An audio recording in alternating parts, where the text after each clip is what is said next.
Hello दोस्तों, स्वागत है आप सभी का आपके अपने यूट्यूब चैनल एजुकेटेड भारत में। दोस्तों आज इस वीडियो में हम एनसीईआरटी क्लास 10th के टॉप 50 एमसीक्यूज देखने वाले हैं। देखिए ये जो क्लास 10th के चैप्टर 5th है, print culture and modern world, इससे लिए गए हैं। मोस्ट इंपॉर्टेंट टॉपिक है ये आपके अपकमिंग एग्जाम्स के लिए, तो प्लीज़ वीडियो को एंड तक ज़रूर देखिएगा। वीडियो पसंद आए तो लाइक एंड शेयर ज़रूर कीजिएगा। अगर आपने अभी तक चैनल को सब्सक्राइब नहीं किया है तो प्लीज़ चैनल को सब्सक्राइब करके बेल आइकन ज़रूर प्रेस कर लीजिए। चलिए स्टार्ट करते हैं। फर्स्ट क्वेश्चन देखिए, हैंड प्रिंटिंग तकनीक जापान में कब और किसके द्वारा लाई गई थी? तो किसके द्वारा लाई गई है हैंड प्रिंटिंग तकनीक? तो बी ऑप्शन करेक्ट हो जाएगा। 768-770 के आसपास चीन से बौद्ध मिशनरी जापान में हैंड प्रिंटिंग तकनीक को लेकर आए थे, तो बी ऑप्शन बिल्कुल करेक्ट हो जाएगा। सबसे प्रारंभिक प्रकार की प्रिंट तकनीक विकसित की गई थी, किसके द्वारा विकसित की गई? तो करेक्ट ऑप्शन सी हो जाएगा। चीन, जापान और कोरिया के द्वारा सबसे प्रारंभिक प्रकार की प्रिंट टेक्निक को विकसित किया गया था। चीनियों ने हाथ से छपाई कब और कैसे शुरू की? तो करेक्ट ऑप्शन देखिए यहाँ पर बी हो जाएगा। 594 ईस्वी के बाद से चीन में किताबें लकड़ी के ब्लॉकों की स्याही वाली सतह पर कागज रगड़कर मुद्रित की जाने लगी थी, तो बी ऑप्शन यहाँ पर बिल्कुल करेक्ट हो जाएगा। कितागावा उतामारो कौन थे और वह क्यों प्रसिद्ध थे? तो कौन थे कितागावा? तो करेक्ट ऑप्शन डी हो जाएगा। 1753 में एडो में पैदा हुआ एक जापानी कलाकार जो उकियो नामक कला में अपने योगदान के लिए प्रसिद्ध है, जिसने मानेट और वान जैसे यूरोपीय कलाकारों को प्रभावित किया है। 17वीं सदी तक शहरी चीन में प्रिंट के उपयोग में विविधता आ गई। निम्नलिखित में से कौन सा कथन उपरोक्त कथन का समर्थन करता है? तो देखिए यहाँ पर करेक्ट ऑप्शन डी हो जाएगा, उपरोक्त सभी। मतलब प्रिंट का उपयोग अब केवल विद्वान अधिकारियों द्वारा ही नहीं किया जाता था, व्यापारी ने अपने रोजमर्रा के जीवन और व्यापार जानकारी में प्रिंट का उपयोग किया। पढ़ना एक अवकाश गतिविधि बन गया, तो डी ऑप्शन मतलब सारे सही हैं, इसका मतलब उपरोक्त सभी और डी ऑप्शन बिल्कुल करेक्ट है। कैलीग्राफ शब्द का अर्थ है, तो देखिए क्या है कैलीग्राफ का अर्थ? करेक्ट ऑप्शन यहाँ पर इसका बी हो जाएगा। सुंदर और शैलीबद्ध लेखन की कला ही कैलीग्राफ कहलाती है। यूरोप में लकड़ी ब्लॉक प्रिंटिंग का उपयोग करने वाले पहले व्यक्ति थे, तो कौन थे वो पहले व्यक्ति? तो बी सही हो जाएगा। जो स्पेन वासी थे वो यूरोप में लकड़ी ब्लॉक प्रिंटिंग का उपयोग करने वाले पहले व्यक्ति थे। मधुशालाएं थी, देखिए मधुशाला क्या हुआ करती थी? तो करेक्ट ऑप्शन सी हो जाएगा। ऐसे स्थान जहां लोग शराब पीने, खाना परोसने, दोस्तों से मिलने आदि के लिए इकट्ठा होते थे, वो जगहें मधुशालाएं कहलाती थी, तो सी ऑप्शन बिल्कुल करेक्ट हो जाएगा। यूरोप में पांडुलिपियों का उत्पादन संभव हो सका क्योंकि? तो करेक्ट ऑप्शन देखिए यहाँ पर सी हो जाएगा। चीनी कागज, रेशम और मसालों की तरह 11वीं शताब्दी में रेशम मार्ग से यूरोप पहुंचे थे, इसलिए पांडुलिपियों का उत्पादन संभव हो पाया था। प्रोटेस्टेंट सुधार क्या था? तो देखिए यहाँ पर ये बहुत पूछा जाता है, आपको याद रखना है, ए करेक्ट हो जाएगा। रोम के प्रभुत्व वाले कैथोलिक चर्च में सुधार के लिए 16वीं शताब्दी का एक आंदोलन था प्रोटेस्टेंट सुधार। गैली शब्द का तात्पर्य है, तो करेक्ट ऑप्शन देखिए यहाँ पर बी हो जाएगा। एक धातु का फ्रेम जिसमें प्रकार रखे जाते हैं और पाठ की रचना की जाती है, यही गैली कहलाता है। कंपोजिटर शब्द का अर्थ है, तो करेक्ट ऑप्शन देखिए क्या हो जाएगा कंपोजिटर का? तो डी ऑप्शन सही है। एक व्यक्ति जो मुद्रण के लिए पाठ की रचना करता है वही कंपोजिटर कहलाता है। कई इतिहासकारों के अनुसार मुद्रण संस्कृति ने लोगों को आलोचनात्मक और तर्क संगत बना दिया क्योंकि? तो देखिए यहाँ पर करेक्ट ऑप्शन कौन सा हो जाएगा? तो डी सही है, ये सभी। मतलब प्रबुद्ध विचारकों ने प्रथा के बजाय कारण के नियम के लिए तर्क दिया, हर चीज को कारणों से आंका। विचारकों ने चर्च की पवित्र सत्ता और राज्य की निरंकुशता पर हमला किया। वोल्टेयर और रूसो के विचारों को पढ़ने वाले लोगों ने दुनिया को अलग अलग आंखों से देखा, तो ये सभी पॉइंट सही है, यानी कि डी ऑप्शन बिल्कुल करेक्ट हो जाएगा। निम्नलिखित में से कौन सा कथन कुछ इतिहासकारों के इस विचार का समर्थन नहीं करता कि मुद्रण संस्कृति फ्रांसीसी क्रांति का आधार थी? मोस्ट इंपॉर्टेंट क्वेश्चन है, देखिए करेक्ट ऑप्शन यहाँ पर डी हो जाएगा। इसने राजशाही, उसकी मानसिकता के प्रति शत्रुता जगाई और उसका मजाक उड़ाया। ये वाला जो पॉइंट है ये सही नहीं है, ये समर्थन नहीं करता है, तो डी ऑप्शन बिल्कुल करेक्ट हो जाएगा। इसलिए हे जगत के अत्याचारियों थरथराओ, आभासी लेखक के सामने कांपो, ये शब्द किसके हैं और इनके माध्यम से क्या चेतावनी दी गई है। तो देखिए ये जो स्टेटमेंट दिया गया है ये किसके द्वारा दिया गया है और क्या इसके माध्यम से चेतावनी दी गई है। तो ए ऑप्शन करेक्ट हो जाएगा। मर्सिएरर के द्वारा ये लिखा गया है। 18वीं सदी के एक फ्रांसीसी उपन्यासकार जिनका मानना था कि प्रिंटिंग प्रेस इतनी शक्तिशाली है कि ये निरंकुशता को खत्म कर देगी, उनके द्वारा ये शब्द लिखे गए थे। 18वीं शताब्दी के अंत में यूरोपीय देशों में आभासी पढ़ने का उन्माद था क्योंकि, तो देखिए यहाँ पर करेक्ट ऑप्शन बी हो जाएगा। चर्चों ने किसानों और कारीगरों को साक्षरता प्रदान करने के लिए गांव में स्कूल स्थापित किए थे। 19वीं शताब्दी में बच्चे पाठकों की एक महत्वपूर्ण श्रेणी बन गए कि मुख्यतः क्योंकि, तो देखिए यहाँ पर करेक्ट ऑप्शन ए हो जाएगा। प्राथमिक शिक्षा अनिवार्य हो गई और प्रकाशन उद्योग के लिए स्कूली पाठ्य पुस्तकों का उत्पादन आवश्यक हो गया, इसीलिए 19वीं शताब्दी में बच्चे पाठकों की एक महत्वपूर्ण श्रेणी बन गए थे। प्रिंटिंग प्रेस ने निम्नलिखित में से किस धार्मिक आंदोलन के प्रसार में महत्वपूर्ण भूमिका निभाई। तो करेक्ट ऑप्शन यहाँ पर डी हो जाएगा। प्रोटेस्टेंट वाद जो आंदोलन था इसमें प्रिंटिंग प्रेस ने बहुत महत्वपूर्ण भूमिका निभाई है। 18वीं शताब्दी के अंत में नए दर्शकों को लक्षित करने वाले लोकप्रिय साहित्य के नए रूप थे।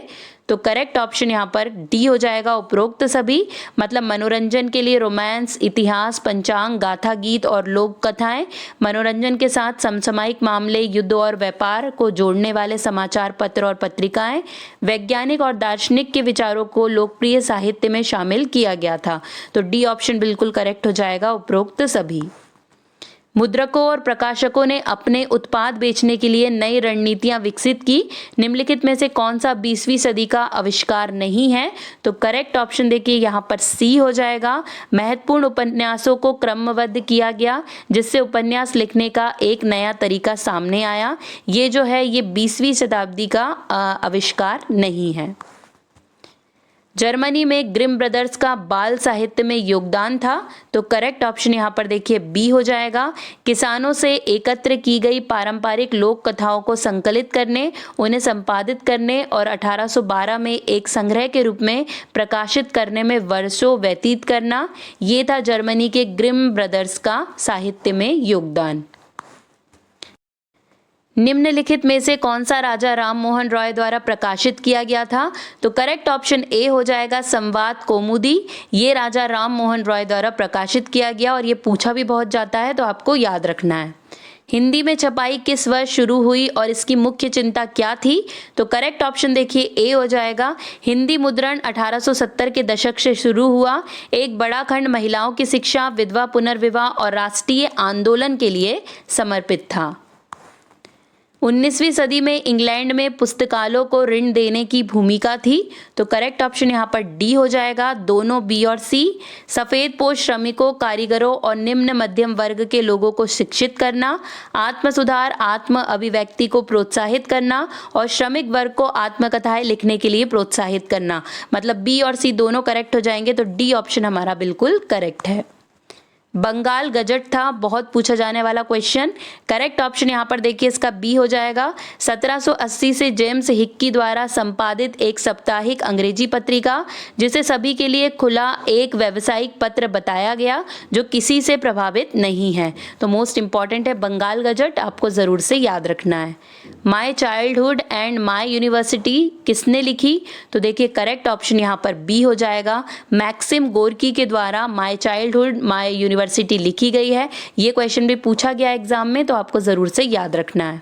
किस विद्वान ने मुद्रण के प्रति गहरी चिंता व्यक्त करी। कौन से विद्वान है। तो करेक्ट ऑप्शन बी हो जाएगा। इरेस्मस ने मुद्रण के प्रति गहरी चिंता व्यक्त की थी। गुलामगिरी में जाति व्यवस्था के अन्याय के बारे में किसने लिखा, बहुत पूछा गया है ये क्वेश्चन। करेक्ट ऑप्शन बी हो जाएगा। ज्योतिबा फूले के द्वारा गुलामगिरी लिखी गई थी और उसी में जाति व्यवस्था के अन्याय के बारे में लिखा गया था। छोटे और बड़े का सवाल किताब में बात की गई है। देखिए किसकी बात की गई है। तो ए ऑप्शन सही हो जाएगा। जाति और वर्ग शोषण के बीच संबंध के बारे में बात की गई है इस किताब में, छोटे और बड़े का सवाल। भारत में प्रिंटिंग प्रेस की शुरुआत सबसे पहले निम्नलिखित में से किसके द्वारा की गई थी? तो देखिए यहाँ पर करेक्ट ऑप्शन सी हो जाएगा, पुर्तगाली मिशनरीज के द्वारा भारत में प्रिंटिंग प्रेस की शुरुआत की गई थी। निम्नलिखित में से कौन सा टोक्यो का प्राचीन नाम है? तो करेक्ट ऑप्शन यहाँ पर सी हो जाएगा, ईदो, ये टोक्यो का प्राचीन नाम है। निम्नलिखित में से कौन सा बिलियोथेक ब्लू का सही अर्थ है? बहुत पूछा गया ये भी। करेक्ट ऑप्शन यहाँ पर बी हो जाएगा, कम कीमत वाली छोटी किताबें, जिसे बिलियोथेक ब्लू कहा जाता था। खराब गुणवत्ता वाले कागज पर छपी और सस्ते नीले कवर में बंधी कम कीमत वाली छोटी किताबों को फ्रांस में क्या कहा जाता था? तो देखिए करेक्ट ऑप्शन सी हो जाएगा, बिब्लियोथेक ब्लू ही उसे कहा जाता था, जो हमने लास्ट क्वेश्चन में पढ़ा यही है वो। देखिए इस तरीके से भी क्वेश्चन पूछा गया है तो आपको याद रखना है। प्रोटेस्टेंट सुधार के लिए कौन सा धार्मिक सुधारक जिम्मेदार था? ये भी बहुत पूछा जाता है। करेक्ट ऑप्शन ए हो जाएगा, मार्टिन लूथर है जो प्रोटेस्टेंट सुधार के लिए सबसे ज़्यादा जिम्मेदार धार्मिक सुधारक हैं। निम्नलिखित में से कौन सी पुस्तक भारत में निचली जातियों और गरीबों की दुर्दशा को दर्शाती है? तो देखिए करेक्ट ऑप्शन यहाँ पर डी हो जाएगा, उपरोक्त सभी, मतलब गुलामगिरी, छोटे और बड़े का सवाल, सच्ची कविताएं, ये सभी निचली जातियों और गरीबों की दुर्दशा को दर्शाने वाली पुस्तकें हैं। निम्नलिखित में से कौन एक प्रबुद्ध विचारक है जिसने लेखन के बारे में कहा जाता है कि उसने फ्रांस में क्रांति के लिए परिस्थितियां पैदा की? तो करेक्ट ऑप्शन बी हो जाएगा, रूसो के बारे में कहा जाता है कि उन्होंने फ्रांस में क्रांति के लिए परिस्थितियां पैदा की थी। 1878 का वर्नाकुलर प्रेस अधिनियम इस पर आधारित था। किस पर आधारित था ये? तो करेक्ट ऑप्शन ए हो जाएगा, आयरिश प्रेस कानून पर आधारित था 1878 का वर्नाकुलर प्रेस अधिनियम। जापान की सबसे पुरानी मुद्रित पुस्तक का नाम कौन सा है? तो देखिए करेक्ट ऑप्शन यहाँ पर ए हो जाएगा, डायमंड सूत्र। ये जापान की सबसे पुरानी मुद्रित पुस्तक है, ये पूछा भी जाता है, इसको जरूर से याद रखना है। मुद्रण ईश्वर का परम उपहार और महानतम उपहार है, ये शब्द किसने कहा है? देखिए स्टेटमेंट वाले क्वेश्चन बहुत पूछे जाते हैं। करेक्ट ऑप्शन यहाँ पर डी हो जाएगा, मार्टिन लूथर के द्वारा कहा गया है कि मुद्रण ईश्वर का परम उपहार और महानतम उपहार है, तो ये आपको याद रखना है। निम्नलिखित में से कौन सा कथन सत्य है?